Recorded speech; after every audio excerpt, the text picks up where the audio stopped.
Well, I hesitated to, like, when I decided to make this video this morning for my social media, I was like contemplating, do I really want to do this? I'm opening myself up for criticism, but I was like, no, if I feel this way, I've got to go through with this, just because I wouldn't be able to look at myself in the mirror. Hey everybody, I'm Dan McClellan. And I'm Dan Beecher.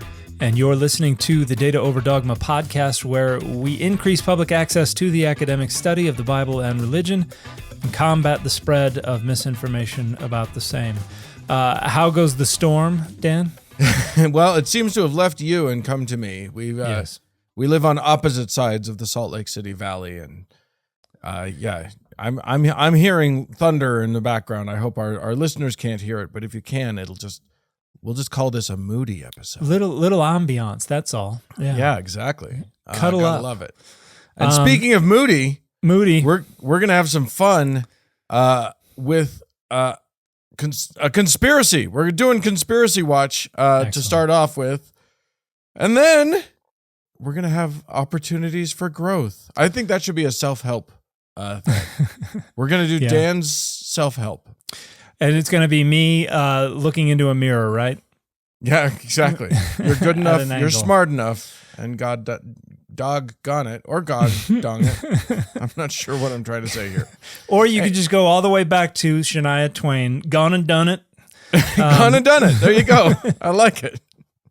Yeah, but no, you are going to be looking into a mirror a little bit because you've revised your position on something. Yeah, I am capable of growth from time to time. It is painful and it leaves behind a foul-smelling husk, but we have opportunities for growth all the time, and I want to share a little bit about how I don't think my position was necessarily wrong, but I'm going to revise it a little bit because I can point it a little more directly at the target. So we'll get to that at the second half of the show.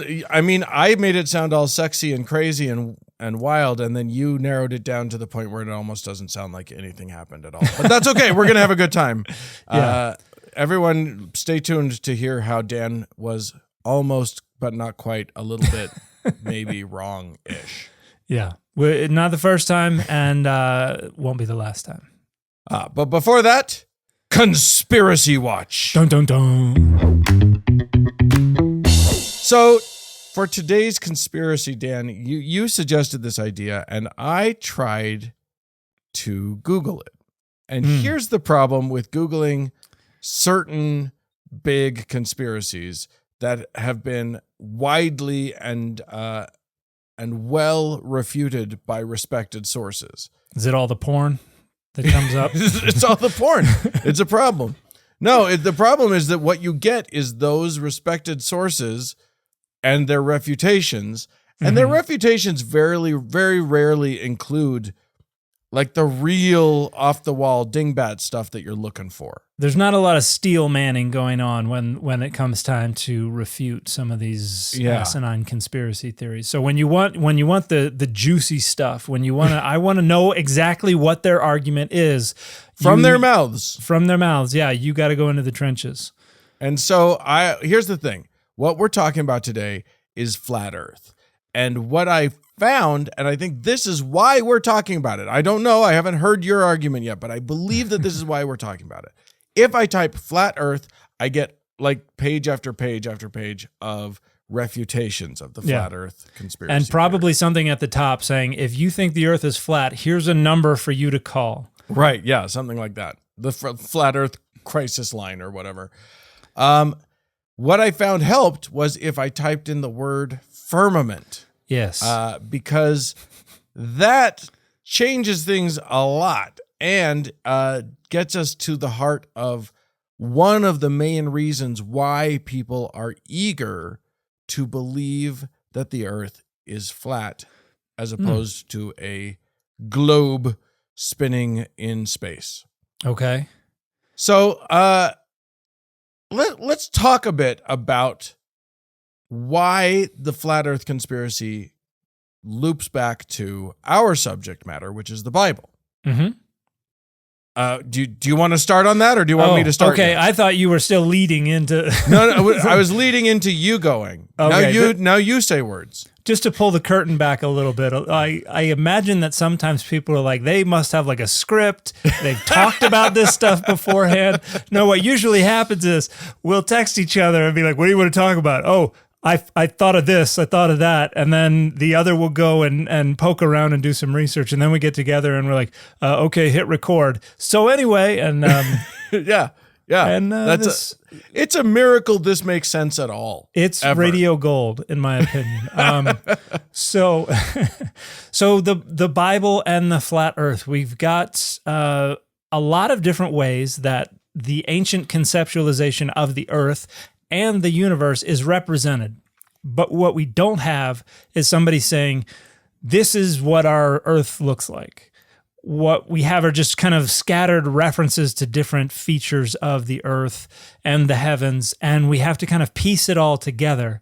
And there are two different dimensions to think about this. And we got some $2 words coming up here. One of them is diachronically, and the other is synchronically. Diachronically means through time.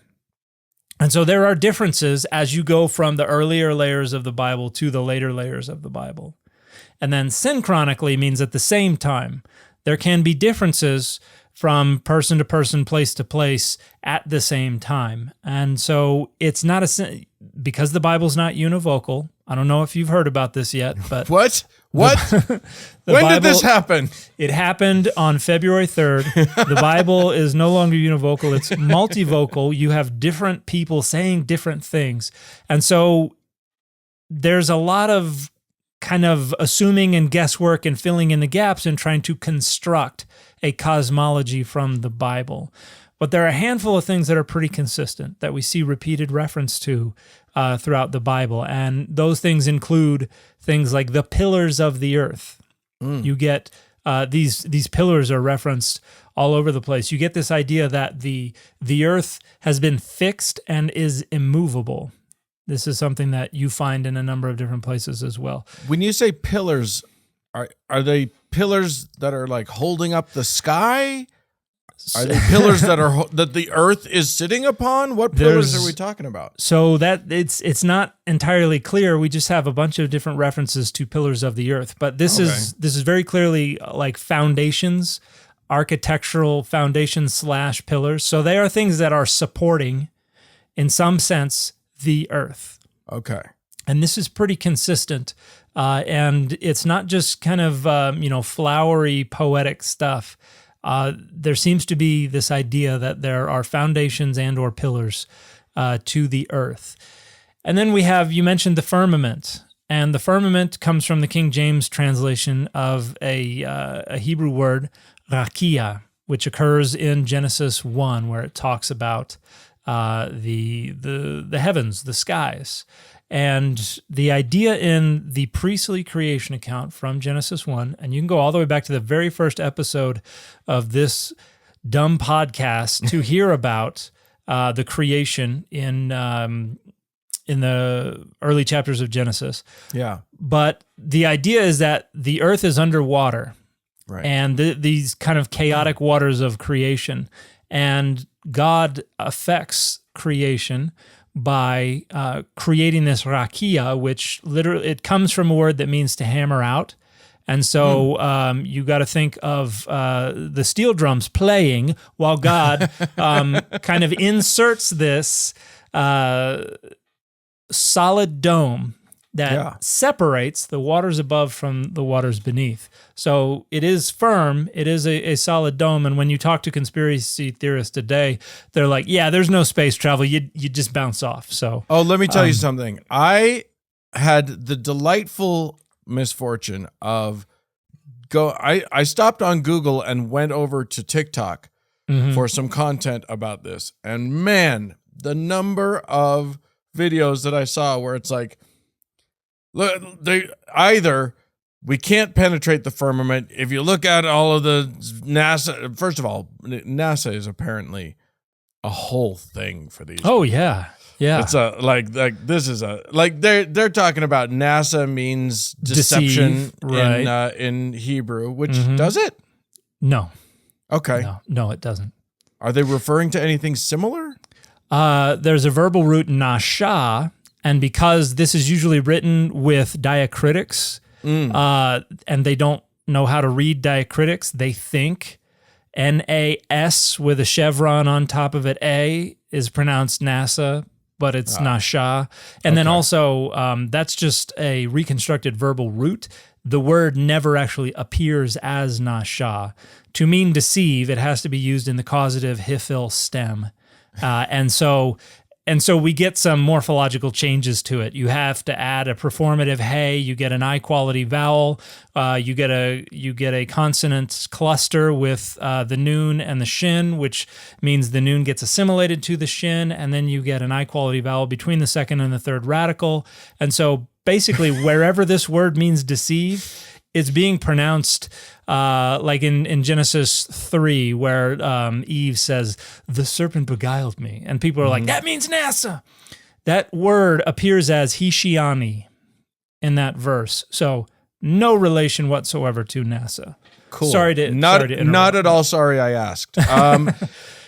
But the logo, so there's a whole thing about serpent tongue in the logo. Oh, see, So the NASA thing, they're talking about how like all the rockets actually curve and then just come down again. Nothing actually, and then there was all this stuff about SpaceX and how they're trying to like how one of their things actually hit the firmament, and they show a little thing, and it's obviously just like the separation of the stages or something like that. Right.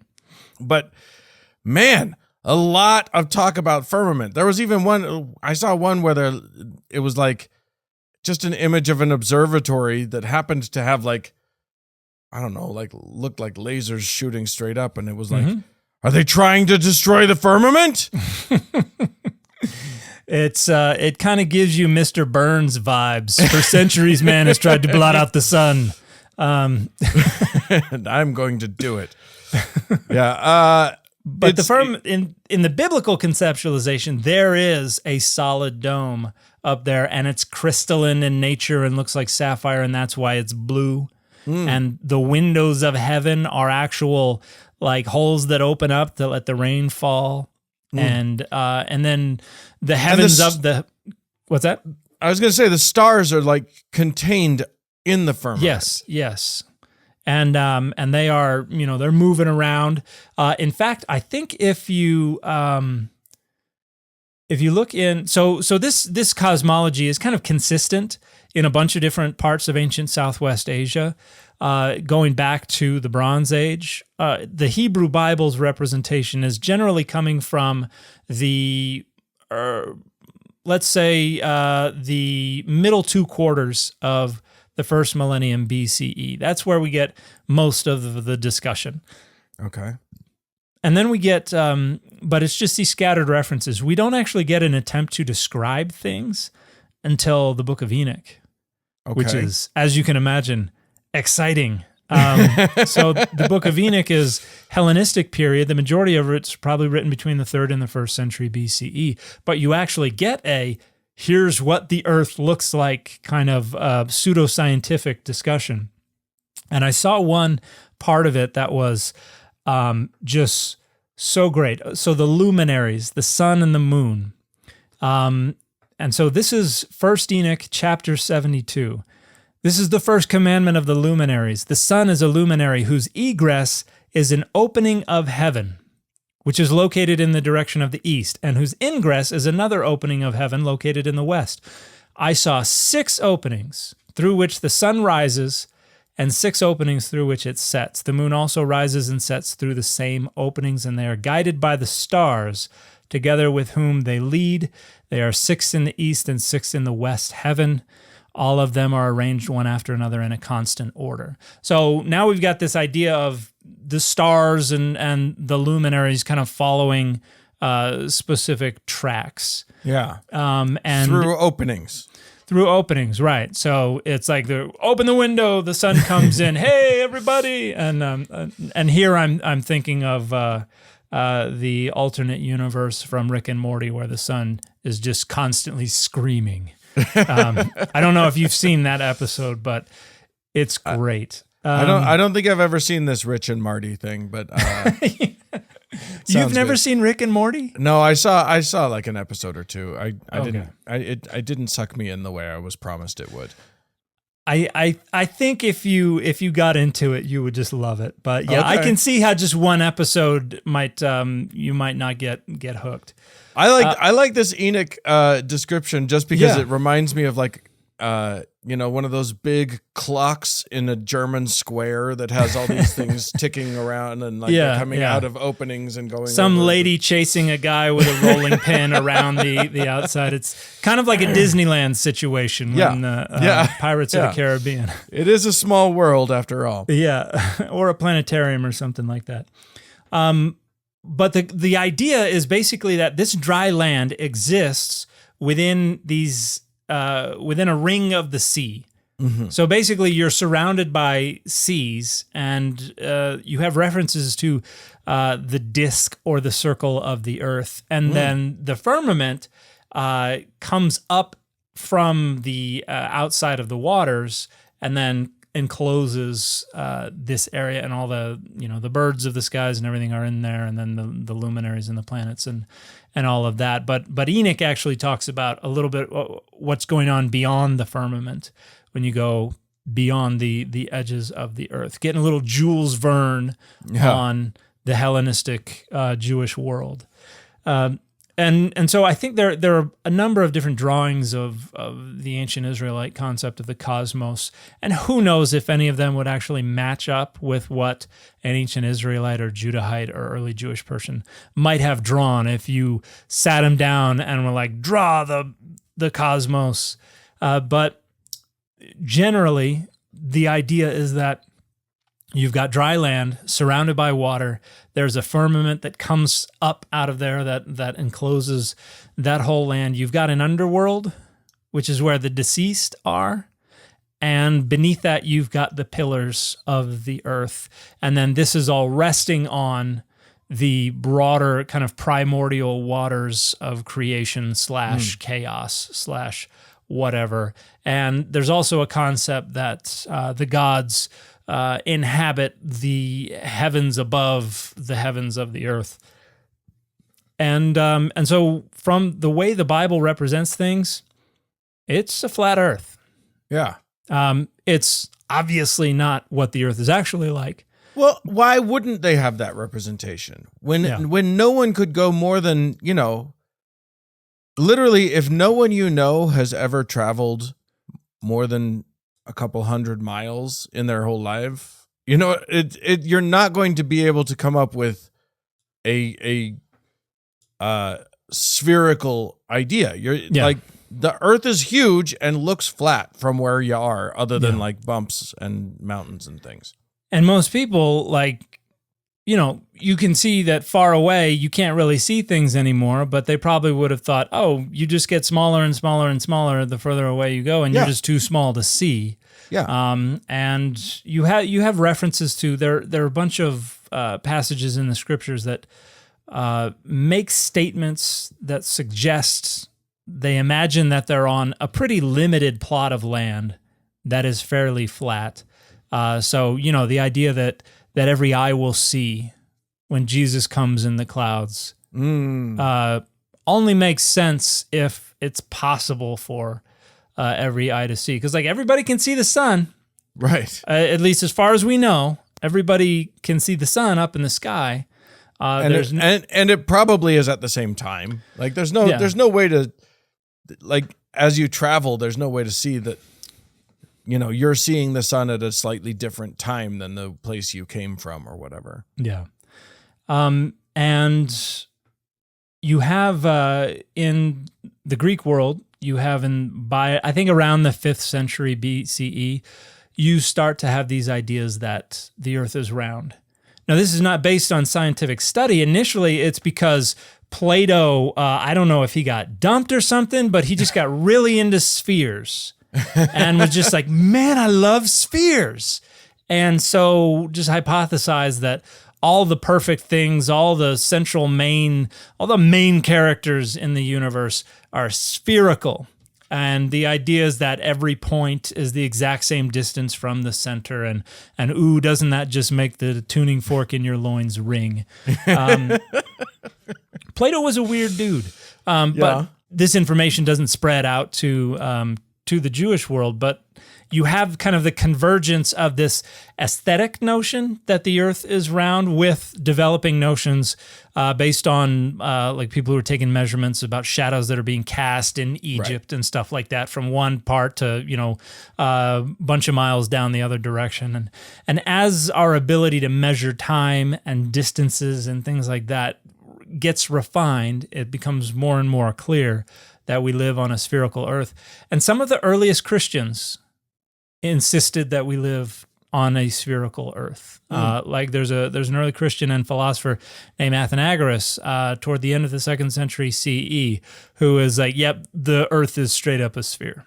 And other people didn't buy it, but that became kind of the consensus view among the more philosophically oriented, the more thoughtful Christians. Yeah, I mean, the idea of a spherical earth dates back to ancient Greece. Like this is not something that was not around. The people who were alive in biblical times, or at least late biblical times, they might have encountered this idea. I imagine they did, but we just don't see it reflected in any of the texts. So folks like the author of the Gospel of John or Paul, maybe they believed in a spherical earth. They never say one way or another. Right. And some people talk about this idea that there are the 4 corners of the earth. Yeah. They're like, oh, that means it's got to be a flat earth. And it's like, I talk about the corners of the earth, the ends of the earth, the edge of the earth. That doesn't mean that I think there are actually 4 points that sit at the 4 corners of a square or something. It's a figure of speech. It is very funny to me how many people, how often I will hear someone say, when they're defending their take on the Bible, one thing is obviously literal, and another thing is obviously a metaphor or figurative. Yeah. And it's like, okay, well, if one thing can be figurative, other things can also be figurative. And how do you know the difference? Yeah, I think there's a lot of rhetoric where we're just kind of doing our best to try and feel it out and try to figure out, does this make more sense as figurative? What's the trend when we see this language being used? Are there any contexts in which it is more clear if it's one or the other? But yeah, I don't think the whole corners of the earth idea is very determinative, but we do see people talking about that. One thing I did want to bring up is there's a word in Hebrew, chug, that is chet, vav, gimel. And this word occurs in a handful of places, but Isaiah 40, verse 22 is a place that people will bring up a lot. And this, let's see, the NRSV says this: "It is he who sits above the circle of the earth, and its inhabitants are like grasshoppers, who stretches out the heavens like a curtain and spreads them like a tent to live in."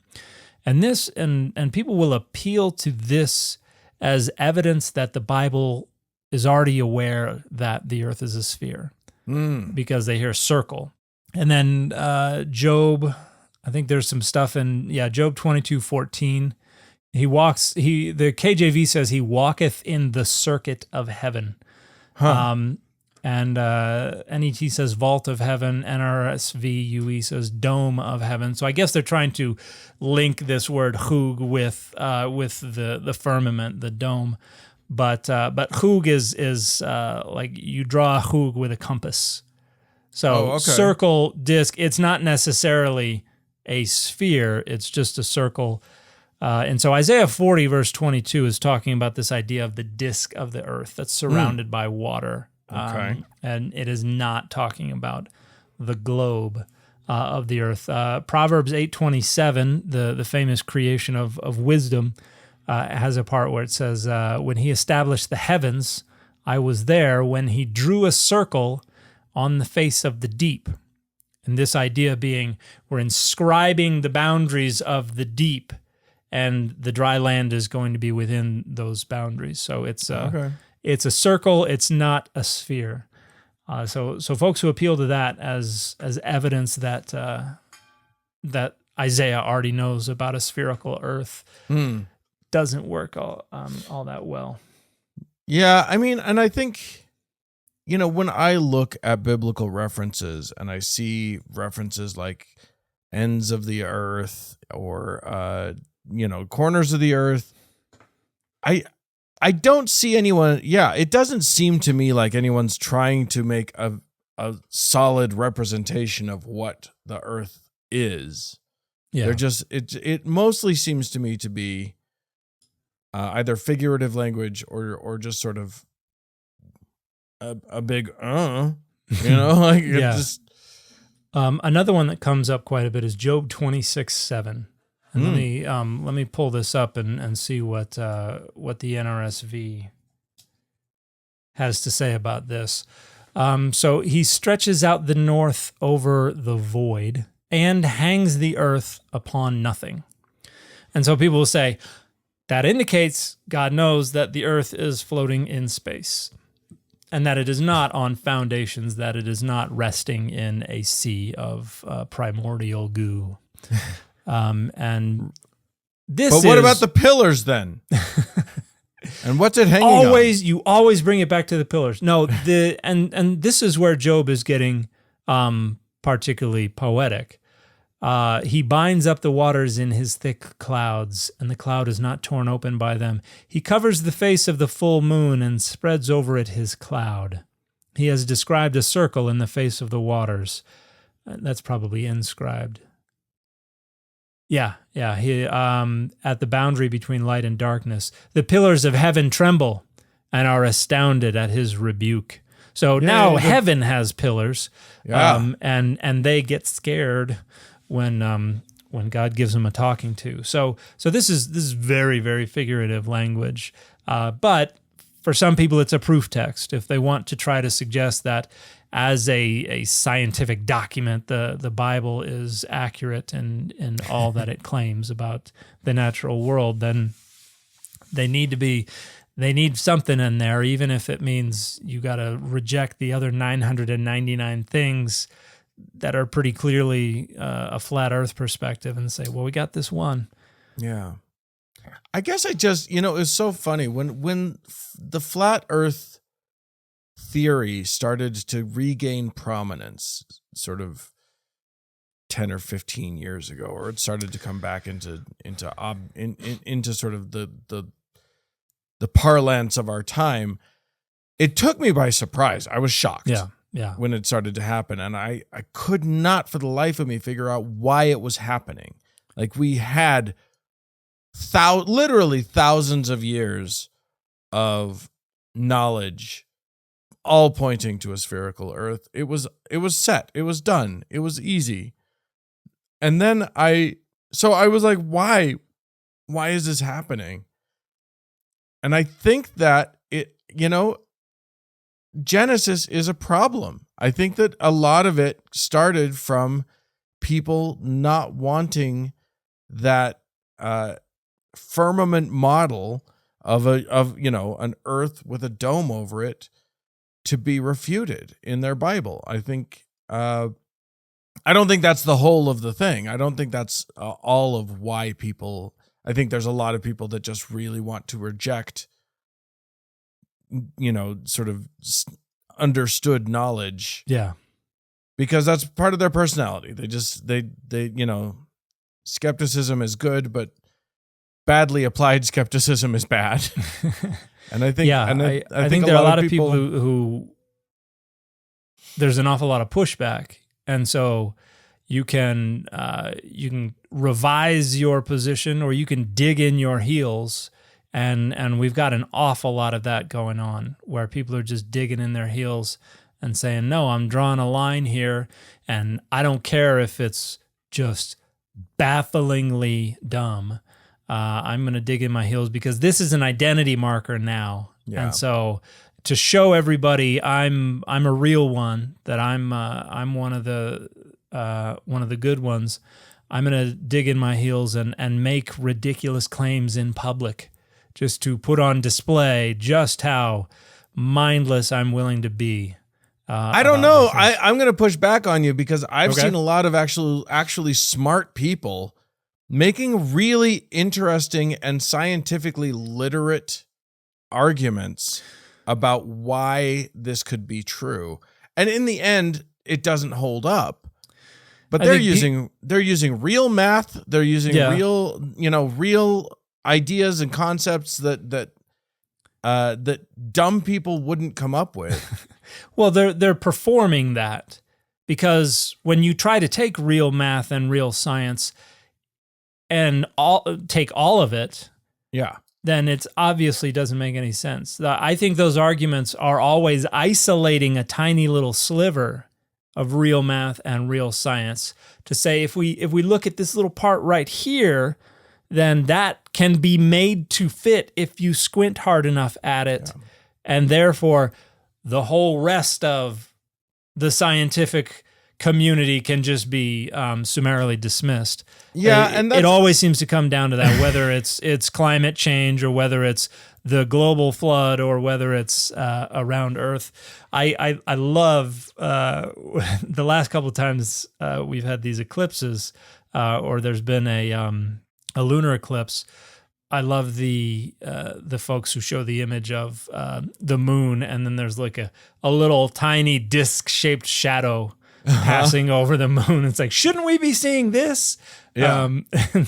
Like a slit as opposed to a circle or whatever. Yeah. And depending on which part of the Earth you're on, maybe it's a little more oblong, but it's never approaching a perfect circle.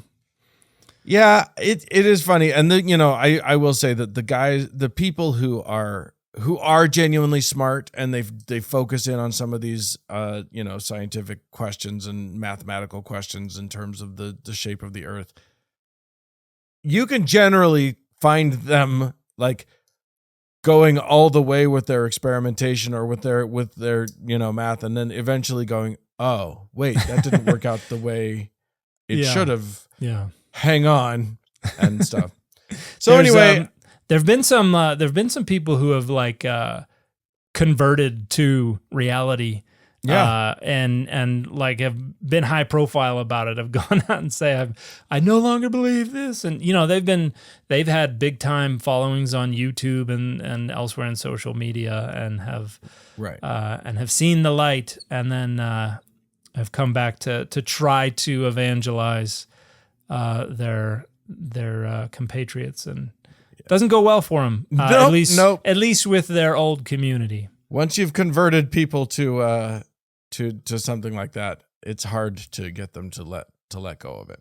Yeah. However, smart people, good people, people who are of good faith and wish only to be seeking better and more up-to-date knowledge, do often revise their positions, their older positions. Yes, they do. Which I think is a good segue into our opportunities for growth. So, tell us, Dan. We teased it at the beginning. Mm-hmm. You had a position that was, that you took on our show and elsewhere, I think. Mm-hmm. And then you ended up butting up against some people. Talk us through it. Tell us what you had originally said, and then what arguments have been made that steered you in a slightly different direction. Well, like 9 or 10 weeks ago, we did an episode of the show where one of the things we talked about was Matthew's description of the triumphal entry and Jesus riding into Jerusalem on 2 animals at the same time. Yes. And it was a laugh riot. We had a good time. We had a good time. And I had made a video about that probably 2 or 3 weeks prior to that. And the way I had interpreted the text is we have this text where it says Jesus tells them, hey, go get me, go to this house, you'll find a donkey, and you will find a colt tied up with it. Untie him, bring him to me. If the owner gives you any guff, just give him a swift backhand. Tell him the Lord has need of them, and they'll let you go. And it says they brought the donkey and the colt to Jesus, and this was done so that the prophecy in Zechariah 9:9 would be fulfilled. And they took their cloaks and they put them on them, and they put him on them. And initially I was pointing out the distinction between the King James rendering, which I was suggesting obscures this by saying they sat him thereon, which is not marked for number. Right. But the them is very clearly plural, and whether you understand the antecedent of that pronoun to be the them that is the animals or the them that is the cloaks that are on the animals, the way the text is telling the story, Jesus is sitting on top of two animals. Right. And we went through a bunch of different good ways to visualize this. Yes. Including the sofa and ottoman style. The human donkey pyramid, where you've got a donkey, a little donkey, and then a person up on top. Right. There are a bunch of different ways that it has been visualized historically. And as I pointed out, we even have like medieval artwork from Christians who are representing Jesus sitting on the larger donkey with his feet resting on the colt that is tied up. Or some people say he switched back and forth. And after I made my initial video and then we released the podcast episode, there was some debate online on places like YouTube and elsewhere where apologists were bringing up challenges to this. And most of it had to do with how we think Matthew was interpreting the prophecy, whether it was a misunderstanding or whether he was intentionally interpreting it a certain way and presenting the fulfillment of a prophecy in a very careful, very specific way. And I think in our episode, I even said, whether or not you think that Matthew misunderstood this, but I suggested that Matthew was representing Jesus as riding on two animals because they were so concerned with ensuring that Jesus is fulfilling this prophecy to the T. And the prophecy, as Matthew is representing it, comes through. It's a Greek translation. It's not exactly what the Septuagint says, but it's close to it. And I suggested that the apposition of the original prophecy. So the original prophecy in Hebrew says he will come riding on a donkey, even a colt, the foal of a donkey. And this is apposition. This is just saying the same thing two different ways. Right. So there's one animal in view, or actually, I think the Hebrew says the foal of jennies or something like that.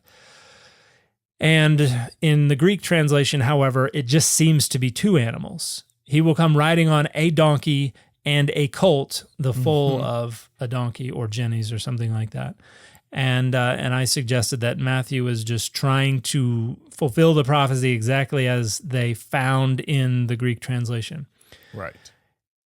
And listening to the discussion, watching people argue about this, I think that there's a better way to understand it. I think that Matthew is actually trying to eat his cake and have it too. I think that Matthew is, because there is ambiguity regarding the on them pronoun. Does this refer to the clothing? Does it refer to the animals? And so naturally, like if somebody told you this story and you'd never heard any of this before, you would be like, wait, is he sitting on both animals? Because it's just not clear. You would want clarification, and the story does not clarify. Right.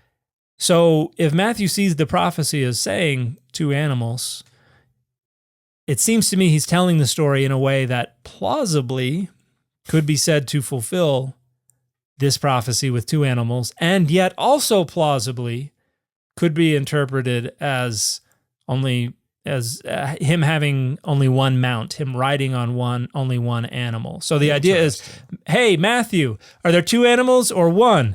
Precisely. Yeah, exactly. Hey, Matthew, are there two animals or one? Oh, look over there.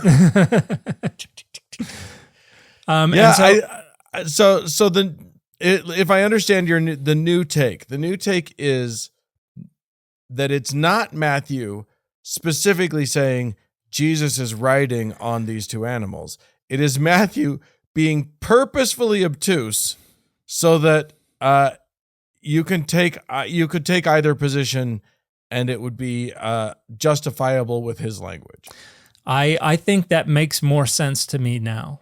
In light of the arguments I've seen. And there are other arguments out there. There's a scholar named Carlson who published 2 papers in, I think, Catholic Biblical Quarterly like 5 years ago, arguing that the way Matthew describes the prophecy is the plenary fulfillment of Zechariah 9:9, where he's trying to include all of the imagery, all of the possible imagery that comes from Zechariah. And it's a complex argument for why the on them means that Jesus was actually on the colt. I think reasonable people can disagree about this. There have been numerous different ways to try to explain what's going on here. The more I think about it, the more I consider the other arguments. I don't think there's a way to say the text indicates Jesus is only riding on one animal. I don't think the two mount reading is precluded by anything. I think that has to be a possibility, but it makes more sense to me now that the ambiguity there has a rhetorical role in the way that Matthew has crafted this. Because, if Matthew shows this draft to somebody, hey, look what I'm working on, they're going to be like, I think you may need to make it a little more clear what's going on here. And he's like, right. That's the point. That makes the most sense to me. And so this is the judgment that I am a little more comfortable with now. That's not to say that, this is the way it has to be and everybody is wrong. This is not the consensus view. Oh, no. This is the official position of the Data Over Dogma podcast, and all of its listeners have to now assume. And all of its subsidiaries and affiliates. That's right. Everyone from now on has to in believe perpetuity this way until further revised by you, because we are all your acolytes and have to believe as you do. Which is a horrific thing to think about, and I'm glad it will never be the case. It's kind of the point of having this segment, right? Is the idea that, just to demonstrate that this is all, we're doing the best we can. Scholarship in general as a concept is, especially scholarship like this, where it's about something that was written 2,000 plus years ago. Yeah. 2 or more. And all we have is best guesses, and all we have, and it's important to revise those ideas as other people's arguments come into play. Yeah, I agree. I think that, this is not a quote unquote hard science. It's a real squishy science. For the most part, what we're doing is we're taking a bunch of judgment calls, and we're just trying to see which judgment calls make the most sense, have the most support. And that's kind of our moving target. This is where we are right now. And everybody changes on these things. I've a paper I published in 2018 in the Journal of Biblical Literature on Psalm 82, where I argued that Psalm 82 is a post-exilic, very late composition. If you had told me 10 years before that I was going to be arguing that Psalm 82 was post-exilic, I would have laughed in your face, because I was with the majority of scholars who saw Psalm 82 as one of the oldest texts in the Hebrew Bible, one of the earliest passages that sees Adonai and El as separate deities, that is a divine council scene, that is just this archaic mythology. And the more I looked at it, and the more I looked at it, and the more I tried to figure out what was going on here, I slowly changed my mind till I got to the point that I was like, no, I am convinced that it is the other way around. And so if you want to go see the argument that I've made, you can find my article on my link tree. It's called The God's Complaint, plural God's Complaint. Psalm 82 is a psalm of complaint. And that's an example. People ask me from time to time, what are some things you've changed your mind about? That's an example. I think the Matthew writing, the triumphal entry question is another. There have been these things, and as we talked with David Carr last week, and even he said that 1996 David Carr doesn't always agree with 2024 David Carr, and this is just the nature of the beast. And so, and it's the mark of a honest scholar or an honest person to say, like, I don't trust someone who agrees with their, with 15 years ago them about everything. That's not, you haven't done any work in that time period if that's how you are. and I think that's one of the indications of someone who is not committed to a series of dogmas. Because there are a lot of folks who they have some wiggle room, but there are walls. Yeah. And they are not going to go over those walls, not for anything whatsoever. And there are folks who, they may be convinced of stuff to differing degrees, but for the most part, anything's fair game. And I'd like to think that I'm in that position, that I have tried to model that, where I'm not committed to anything to the degree that I just will say, no, it's impossible that it is this other thing within reason. The flat Earth, I think, is something that's that's not the kind of thing we're talking about. It was funny because you were talking about the walls that people have set up in their sort of dogmatic walls. Yeah. And the image that instantly popped into my mind the ice wall? The ice wall that the flat earthers think surrounds the disk of the Earth. It would be fun to see if there were any flat earthers who were talking about this ice wall before Game of Thrones. Game of Thrones. Hey man, that thing looks pretty good. I think kind of like great... this idea. Yeah. But in terms of actual, like, legitimate scholarly theories, I think everything has to be potentially on the table. And that's one of the things that frustrates me with a lot of the content that I engage with is there's only half a table there. And they're only going to play with whatever is on half of that table. Yeah. But yeah, so not a huge change, but no, it seems pretty minor when it comes down to it. Well, I hesitated to, like, when I decided to make this video this morning for my social media accounts, the socials. It took me. I was like contemplating: do I really want to do this? I'm opening myself up for criticism, even though it's a pretty minor thing. But that's one of the things that bothers me, and that's one of the things that can disincentivize more open, honest engagement. I would be lying if I said that I just go full bore whatever I'm thinking without ever considering the implications or the consequences. That's just not true. Right. I do think about that stuff, and I would like to think that it does not. I am not self-censoring because of that. So I was like, no, if I feel this way, I've got to go through with this, just because I wouldn't be able to look at myself in the mirror if I were like, oh no, they're gonna make fun of me. Well, let them. I mean, the truth is that, like, the people who would make fun of someone for revising their position based on new or different information are the people that, like, they're really telling on themselves about what's important to them and what they value, which isn't truth, certainly.